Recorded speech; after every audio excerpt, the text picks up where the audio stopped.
Hello and welcome to episode 2 of Underscored. I'm Stephen Kent, and this podcast is brought to you by Young Voices.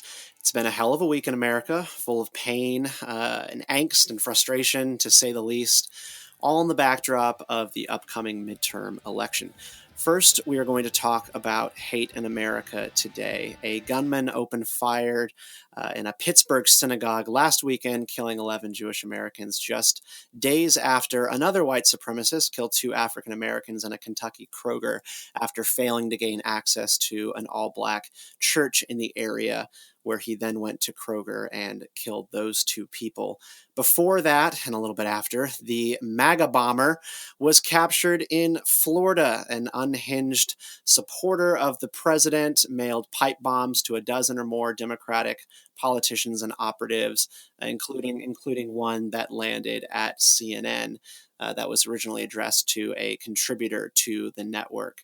This has been wild, just, it's hard to underline just how crazy of a week this has been in terms of political violence. But for some, it might be something to be expected. Today, I'm joined by guests Kayla Stetzel of Young Voices and Amelia Irvine. Amelia is a Young Voices contributor and conservative political activist at Georgetown University. Thank you both for taking the time to come on today. The media and President Trump have traded barbs over responsibility for the tone of discourse in America, and this wave of violence this past week reignited those passions in a very big way. Amelia, you're a conservative, a Christian, an activist, but by no means a Trump hardliner. Can you cut through the posturing on both sides for us a little bit and offer your take on the past week? Did any of this catch you by surprise? To be honest, it didn't completely catch me by surprise. It seems like we've been heading this direction for the past few years. I thought to myself during the Kavanaugh hearings, before any of the sexual assault allegations came up, everything was so wild. People were saying the most crazy things on Twitter. And this is, again, before we knew anything about people who had allegations against him, that I thought, oh my gosh, I think someone is going to die before this is over. And that was untrue. No one died during the Kavanaugh confirmation process. But it seems like that turned up the temperature in the country. A lot of things have been turning up the temperature in the country. And we've sort of seen this outbreak of violence that is really, really sad, but also somewhat to be expected. But I also want to say that, especially when it comes to anti-Semitism, I have trouble with people who link that explicitly to the president, because I don't really see any causal link there. I know that Trump says a lot of things that are inappropriate against journalists or against specific politicians, perhaps, but he has not said anything inappropriate about Jews. And anti-Semitism has been around for pretty much since the Jewish people have been around.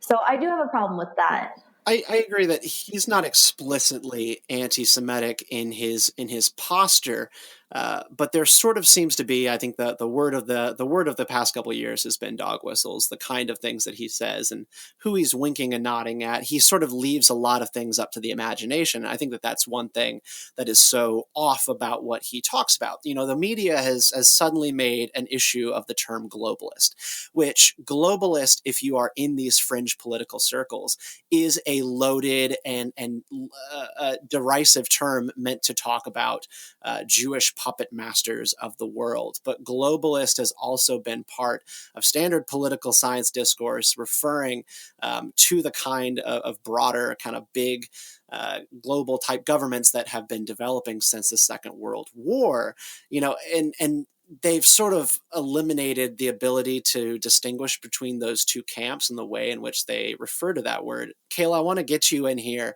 to talk about this. How do you sort of react to what Amelia just laid out there? And do you sort of see a coarsening of our discourse in a way that you've not seen before? Yes, I feel like we are certainly living in some of the most divisive times I've seen. Granted, I've only been on this earth for 24 years, so I can't speak to what it was like in 1969 when things were pretty crazy. I've heard it was pretty bad. Yeah, I heard that was also pretty bad. So I haven't been here long, but it is a very intense time for our country. But I must push back a little bit on what's being said. I did kind of anticipate violence, just because the rhetoric on both sides is getting less and less civil, but I think for different reasons, perhaps. Not saying one's better than the other. I'm just saying there tends to be just more aggressive language being thrown around all over the place. So I was not as shocked as I should have been, and that's very disappointing and depressing for me, that acts of violence, bomb threats, bombs being mailed to people, active shooter events. It's sad that that's no longer, I mean, it's still extremely sad and shocking, but it's not a surprise. It's not like a random occurrence. It feels like this has been coming to a head for a while. But I do think, though, that while President Trump is not directly related to like much of this, his language, I think, and just kind of how he postures himself does kind of enable this culture to breed a little bit, right? Because people will read in, and I'm not saying he's responsible for anything. I'm just saying if he has these crazy followers, and everybody has some sort of crazy followers, no matter who you are. If you're a very powerful political figure, Yeah, I mean, you got to remember James Hodgkinson, who went and shot up the GOP baseball field, and my thought when that happened was, you can only have so many politicians saying that millions will die from changes to healthcare, or even tax cuts. There's going to be blood in the streets, and they literally go here with those things. There's eventually going to be someone who views violent action as a means of self-defense, and I'm not sure that should characterize the speech that was made by the politicians. We don't blame Bernie Sanders for getting a bunch of people being shot by a madman. But there are madmen out there who respond to relatively in bounds, kind of extreme rhetoric, but still like within the bounds of American discourse. But I think that Trump kind of pushes those bounds a little bit farther than they have. He just has kind of a crass and aggressive way of speaking about everything. It's kind of his brand, unfortunately. So I think people, if they were looking for a reason, and if they were already a little unhinged, they might be more likely to find it in one of his speeches. And that's kind of all that I'm saying here. Mm-hmm. After the synagogue shooting, the Anti-Defamation League has been out sort of raising the alarm about the rise of anti-Semitic attacks in the U.S. They say it's up 57% since Donald Trump took office. Amelia, you sort of alluded earlier to the anti-Semitism or accused anti-Semitism of Donald Trump's rhetoric. Why do you think that the media and sort of these groups are out saying that Donald Trump has caused this rise? Because I have seen it steadily rising for at least a decade around the world, and particularly here in the U.S. Sure. So first, I think that the Anti-Defamation League does need to remember that correlation does not equal causation. So just because anti-Semitic attacks are on the rise does not necessarily mean that it is one person, one party, and especially because this has become sort of a growing problem worldwide, like you said, with anti-Semitic attacks in Europe going on, and now these problems in the United States. I think it's very difficult to say, this is because of Trump. I think we're seeing something very strange go on around the world, and to be honest, I'm not really quite sure why that is, but it might just be a pushback on sort of like you were talking about, Stephen, the globalism, the idea that free markets are good, that open borders are good, cutting back on the welfare state. People are kind of upset about that. And a lot of the time when people are upset about capitalism, they turn on Jewish people. Throughout history, this has happened. And it's very strange to me. I don't fully understand why people look to the Jews as a scapegoat in that situation. But it's probably because that's where people have looked in historically speaking. And so now when you feel dissatisfied with capitalism, you look to people who are doing well, people who are involved in high levels of society. And even though realistically, it's not as if the Jews are running even most of the country, let's not be crazy. But for some reason, there's a scapegoat that's attached with it. But I think that it's really a backlash against capitalism and neoliberalism. Well, I think there is definitely something to be said for how neoliberalism has sort of been an assumed good because the world has become richer and more prosperous and safer since it really took hold after the Second World War. And there has just sort of been, I guess, a lack of acknowledgement that people get left behind, even as the world sort of, rises and becomes more wealthy overall. Kayla, your former colleague, Robbie Suave over at Reason, has sort of been taking issue with the Anti-Defamation League's statement about, rising anti-Semitic attacks in the U.S. being up 57%, because it sort of conflates anti-Semitic sentiment with anti-Semitic acts of violence.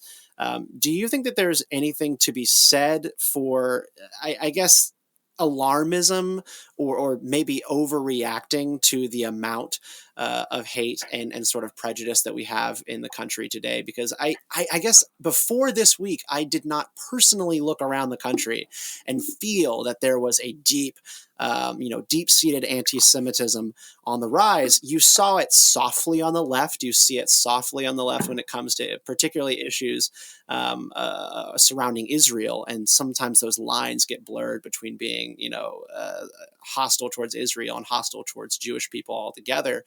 Do you think that we're sort of blowing this out of proportion, or is this appropriate? That's a very difficult question to answer, because I do feel like the part of the problem with just the tension and violence we're experiencing as a country is because there is a knee-jerk reaction to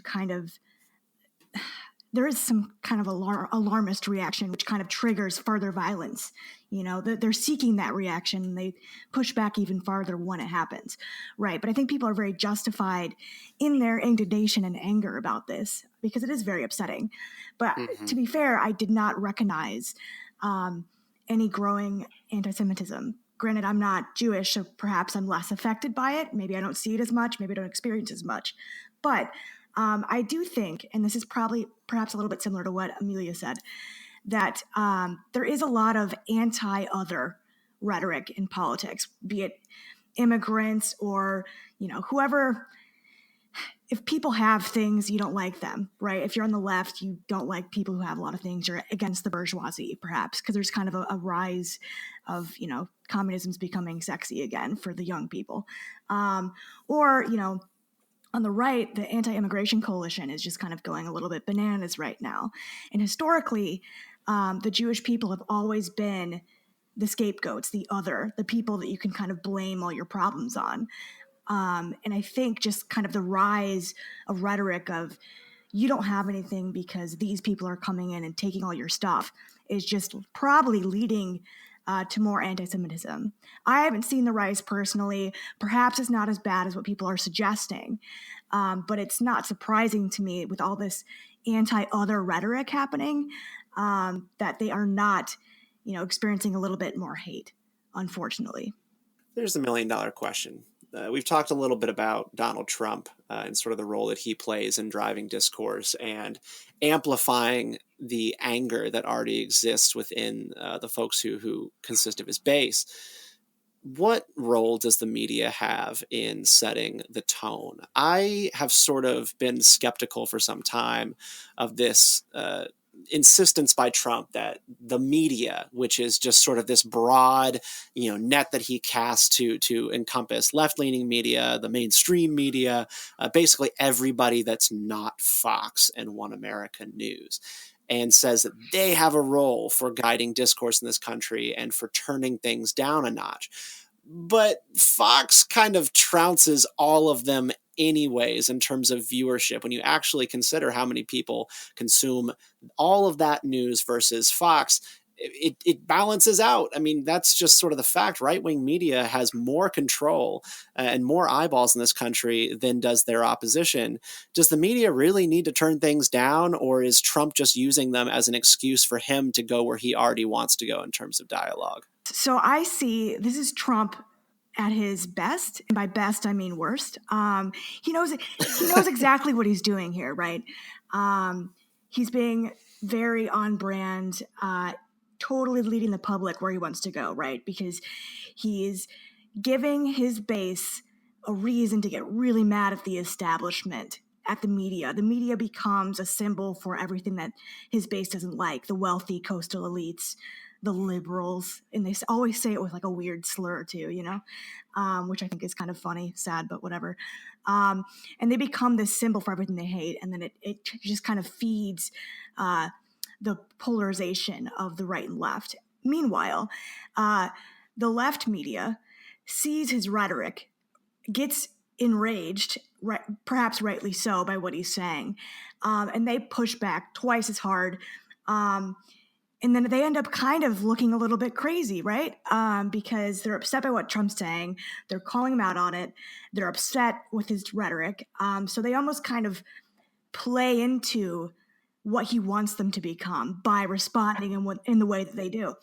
But in all fairness, even during the Obama presidency, during the elections of 2008 and 2012, the media did sometimes say some things that were unwarranted, or they highlighted instances that, like the media is very conflict oriented, right? Especially in the new television age, online where clicks are everything.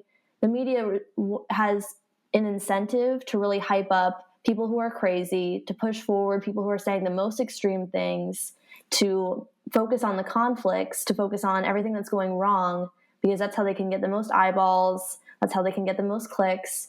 And I don't think that it's necessarily a situationally specific problem, but Trump does make it worse when he goes up against the media in a very direct way, because, like you said, then they kind of rise to defend themselves because everyone wants to defend themselves. But I do think that part of it is just the current media landscape, the way that it's set up is so oriented towards conflict and oriented towards giving the most extreme people the biggest voice and the biggest microphone. Hey, you. Thanks for listening to Underscored. This is a podcast brought to you by Young Voices. Hit that subscribe button, and every week we will underscore together what's important this week that you need to know or know more about. You can find more about Young Voices by going to our website, www.young-voices.com. That's www.young-voices.com, and find us on Twitter at YVADV. I look forward to hearing from you and discussing with you more the principles and ideas of liberty that drive this podcast and should drive more of our political discourse today. All right, and we're back. Thank you for staying with us. So the other thing that has been just sort of churning in the background of this past month's news has been the issue of the caravan, a couple thousand Honduran migrants who are making their way up through Central America to the U.S. border. Donald Trump has really turned this into a major election issue. Some have said that he has blown it out of proportion and is basically using it to scare America back into his corner. And then you sort of have Donald Trump's base and media allies saying that this is a pretty legitimate threat. Now, in the past day, Axios reported in an interview that they had with Donald Trump that he intends to move against the 14th Amendment and the enshrinement of birthright citizenship in our laws by means of executive order. Amelia, I saw you out on conservative Twitter calling out some of the folks sort of in your bubble for leaving the president high and dry on this issue. You shared a blog from George Mason University that made the case for this, that perhaps birthright citizenship is not just inherently the way that we should be handling immigration and folks becoming parts of this country. I gather this position doesn't bother you in the slightest. Am I correct in that? Okay, well, I do want to draw a distinction between a couple things. First, I'm skeptical of the idea that you can, specify the constitutional interpretation by executive order. So I don't think that Trump can immediately end birthright citizenship just by executive order. And second, I don't think Trump is, quote, coming out against the 14th Amendment or anything. I think that he's coming out against a specific interpretation of it that was literally garnered from a footnote of a judicial opinion. It's not, I don't think you can say that a footnote constitutes precedent. I don't think that the Supreme Court has fully ruled on whether or not the children of illegal immigrants are citizens. I think that would have to be a more full decision where people are actually, that's the question at hand that the justices are discussing. Well, I think that was the ruling in 1982 under the Reagan administration by a quite leftist Supreme Court, but it was ruled on nonetheless. Again, it was on a separate question, if I'm not mistaken, and then Justice Brennan wrote in a footnote, it's I'm paraphrasing, obviously, it's difficult to distinguish between the children of legal residents and illegal residents. But again, I think that that's debatable still. Again, I don't think he could do it with an executive order, but I think that it could be, if he did try to do an executive order, I think the idea is more to try to push it to the Supreme Court to make them make a decision on it. Because obviously Trump knows, I guess maybe I shouldn't say obviously Trump knows anything, but well, let's say it's because Brennan, as you mentioned, was the question that was being ruled on out of Texas had to do with right to education.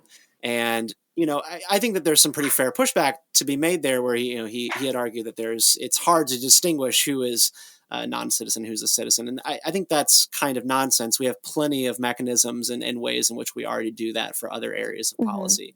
To say that we don't have the means or the ability to make that distinguishment, we absolutely do.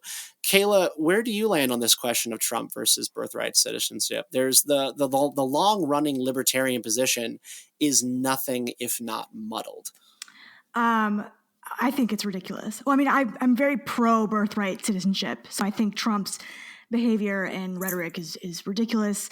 I think birthright citizenship is one of the most uniquely American things, and I think it's responsible for basically what I like about America, the melting pot culture of it. And just to push back on some things, though, the first section of the 14th Amendment, if you read it, it literally it begins, all persons born or naturalized in the U.S. and subject to the jurisdiction thereof are citizens of the United States. That's exactly what it says, word for word, 14th Amendment. Some smaller legal questions were parsed out in the 80s, right? But in the Constitution, directly, textually, that's exactly what it says. So I feel like Trump's blowing smoke, this is just rhetoric before the election. I don't think he would actually do anything, hopefully. Perhaps I'm being a little optimistic there. But for me, it's also important to kind of understand the history of this amendment, too. This happened in 1868 in direct response to slavery, to the emancipation of slaves, right? It was so that they could remain in the United States after they were freed, because there was a lot of efforts to try and get them back to Africa or somehow get them out of the country, right? And this amendment protected them, right? So I think there's a lot of American culture and history tied up in this amendment. It's enshrined in our Constitution. Trump's not going to be able to touch it. And I think it's kind of unfortunate people are considering that, hey, like maybe this is a good idea. It is. I want to go. Yeah. I want to go back to Amelia here real quick. Now that you've kind of painted a little bit of that picture, and I think Amelia was alluding to that as well. Amelia, when you sort of look at this, do you take issue with the means at which Donald Trump is pursuing this, or the actual policy itself? Because I tend to agree with Kayla on the factor of it helping our melting pot culture. It keeps us from being like Europe when it comes to immigration. There's a great piece out there by Alex Narasta in The Federalist kind of about this. But at the same time, it also really feeds into the angst over our general debate in this country about what it means to be an American and sort of if it has become too much of an open book being an American. Yeah, I recently read a book by Rayhan Salam, who's the executive editor of National Review, called Melting Pot or Civil War. And he talks about immigration, and basically the part of the book that I found the most compelling was he argues that the way that things are now makes it impossible for us to have a true melting pot because we're so diverse and we don't have enough time to sort of reconstitute American identity. We don't have enough time to acclimate people into our society and to change our society with them. So we're becoming very divided into different enclaves, different races, and different ethnic groups rather than being a true melting pot. And I think that birthright citizenship actually is contributing to this problem, because it's incentivizing people to come over and have a child here simply to get U.S. citizenship for their child because they know that that will be a better life for them. But they forget that the way that things are now makes it extremely difficult for a child of low-skilled immigrants to rise up high in our society because, because our educational system is so divided on the basis of, what's the income level of the area that you live in. And your skill level is very much similar now in the United States to that of your parents. Your education level can surpass them, especially if they're born in a different country. But I think that the issue at hand is really whether or not birthright citizenship is going to make us more of a cohesive society. And I don't mean we have to be ethnically cohesive or racially cohesive, not at all. But we do have to have enough time. We have to have a slow enough rate of immigration, a slow enough rate of acclimation to actually create a society that's truly American, where people are agreeing on the ideals, where people will see each other and they say, oh, that's an American, I'm an American, he's an American, where we can all sort of recognize each other as such. And the way that things are now makes it very difficult to do so because, we're sort of balkanizing the society. We're dividing up into these different groups. And birthright citizenship is not helping that at all. Kayla, to Amelia's credit, it is pretty striking to me how short of memories we have on politics and these policy debates. When I was reminded that Ron Paul fought on this hill in 2012, I kind of felt silly after the emotional reaction to the very suggestion that birthright citizenship is in fact debatable. Even the vice chair of the Libertarian Party, Alex Merced, also has little care for the policy on the grounds that it's a tax-based expansion scheme and it basically violates the rights of children born with split citizenship to choose their affiliations and not be double taxed by a country that they did not have any part in choosing their affiliation for. Is it the policy people find so offensive or the tactic in which it's being pursued? Because my sense is that Wolf Blitzer is not really losing any sleep over the undermining of the Constitution as he would have us believe. I mean, I think it's just the policy itself, the idea itself that's giving people problems, that's causing people to react so strongly. And I think it's important to realize, though, just in response to Amelia, right, not all of these immigrants are low skilled, right? There's people coming in from all over the place. Many of them are very highly skilled, right?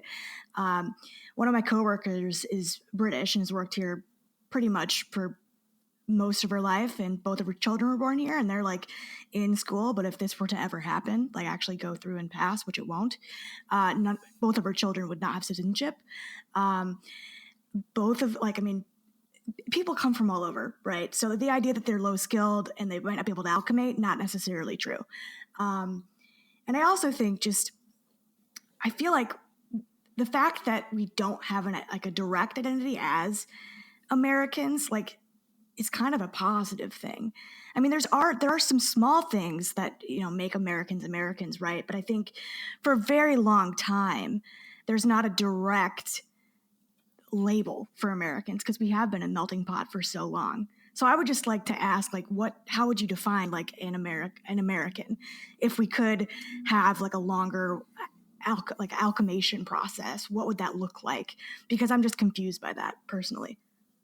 Well, I think that is a big question, and it definitely goes to the stand that Donald Trump has been taking on nationalism. I guess I want to give Amelia an opportunity to try to answer that question, and then we will round this segment out.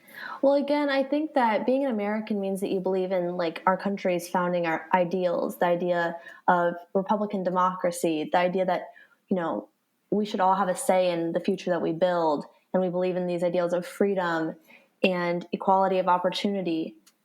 And I don't think that Americanness necessarily had to be racial. And I think that the 14th Amendment historically was meant to bring African Americans who had been slaves for so long in this country, bring them into the American picture. And that kind of fell apart, obviously, in the decades after the Civil War. We had to have the civil rights movement in the 60s. But the 14th Amendment was not intended to just go out and make anyone a citizen. It was specifically intended to make sure that African Americans were fully included in our society, to expand the definition of American to them. And the way that it's used now, just to give citizenship willy-nilly to everyone, doesn't make much sense. And I also want to say that the executive order obviously hasn't been released, but from what I've read, it's pretty clear that Trump is not trying to end birthright citizenship full stop, or maybe he is, but it's really specifically focused on the children of illegal immigrants, which are by a large number low-skilled. High-skilled immigrants have a much easier way to get a visa into the United States. It's easier for them to apply for naturalization, though, of course, our immigration system is very screwed up, so that's even a lengthy process. but the children of high-skilled immigrants will have a much easier pathway to citizenship, even if birthright citizenship were ended. All right. Well, parting thoughts from y'all. Is this a election play? Is this just meant to fire people up around the midterms? Or do you actually see Donald Trump trying to pursue putting this on the plate of the courts? I guess he could issue an executive order in order to start a judicial fight over the issue and not ever need Congress to get involved. Where do you see this going? I hope it's just a ploy for the election. That's what I think it is. Hopefully he wouldn't actually put this into motion because I feel like, we began this talking about hate crimes, right? And just this type of rhetoric would definitely feed into some unhinged people's narrative and a view of nationalism in America. So I hope it's just an election play. Hopefully he doesn't go forward with it. Amelia? I think that the timing definitely suggests that it's an election ploy, but the other sort of aspect of this is that it could be not a 2018 election ploy, it could be a long-term 2020 election ploy, because, if this does get challenged and brought to the Supreme Court, that wouldn't happen immediately. And Trump could also be trying to fire up the base again on the Supreme Court, which is, if you look at the exit polls, the late deciders, the people who were wavering, really listed the Supreme Court as the reason why they did end up voting for Trump. And I think that it's a smart political move to try to put the focus back on immigration and the Supreme Court. And this is kind of a way to do that simultaneously, which to me, I do think this is an election ploy, but I wouldn't be surprised if he does go through with it to make this a 2-year fight to carry him to the presidency again.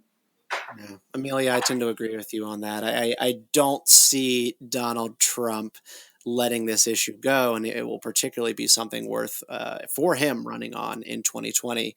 I feel like we've been not let down, but shown wrong every time we say Donald Trump won't pursue this. He doesn't have the desire to go through with disrupting the system or challenging constitutionality like that. And we've sort of been proven wrong every time. So this has been Underscored with Stephen Kent. Thank you so much to both of my guests, Amelia Irvine and Kayla Stetzel, for joining me today. You can find everybody who was in this conversation on Twitter, myself at Stephen_Kent89. Amelia Irvine is on the Twitter at Amelia Irvine3 and Kayla at Kayla Stetzel. That will be in the show notes so you can get right to that. And you can also follow Young Voices at YVADV. Please subscribe to this new podcast. We are now on the Apple Podcast Store, Stitcher, pretty much everywhere else that you get your pods. Leave us a rating, share with your folks on social media. And I don't mean your parents, I mean your folks, like your network, everybody that you talk to politics and policy about. We will be back next week with more. I think I'll be broadcasting from New York City that week. Traveling for the week, so that should be fun. But we will be talking about this again, I'm sure. We'll be back next week. Until then, stay free.